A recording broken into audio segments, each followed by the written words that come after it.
ساکنان 52 روستای بخش شاوور شهرستان شوش هنوز از نداشتن آب شرب بهداشتی رنج میبرند.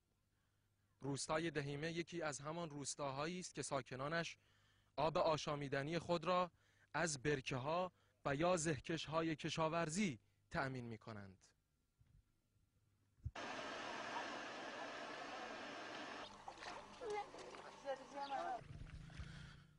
دختر خانم، شما همیشه لباسات تو این آب میشوری؟ بله، از این آب همیشه لباسم میشوریم. خب از کدوم آب برای خوردن استفاده می‌کنید؟ از این آب. در حالی که 1/3 آبهای سطحی کشور در خوزستان جاری است، اما نکته قابل تأمل هنوز 250 روستای بالای 20 خانوار این استان فاقد آب آشامیدنی سالم هستند. شما هر روز از این آب مصرف می‌کنید؟ بله.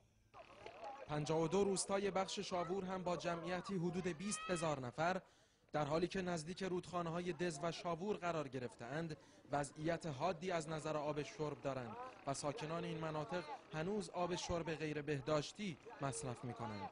آب کثیف، هممون مریض شدیم، هممون مریضیم. زمستان و تابستان از همین آب میخوریم. کلی بچه همون مریض شدن.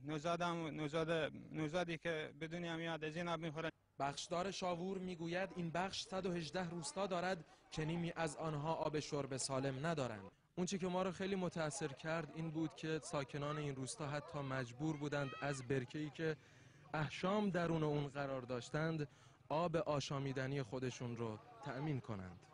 ساکنان این مناطق چاره‌ای جز استفاده از این آب ندارند و این مسئله به بروز برخی بیماری‌ها در آنها دامن زده است. پروژه درست کردن اینجا ولی تا حالا کسی نیومد اینجا. 10 سال هم 15 سال هم طول میکشه اینجا پروژه. به نظر میرسد سالهاست اجرای طرح‌های آبرسانی به این مناطق به طول انجامیده است. در چنین شرایطی ضروری است طرح‌های کوتاه مدتی که به سرعت بتواند مشکل آب آشامیدنی روستاهای استان از جمله بخش شاوور را حل کند به مرحله اجرا درآید.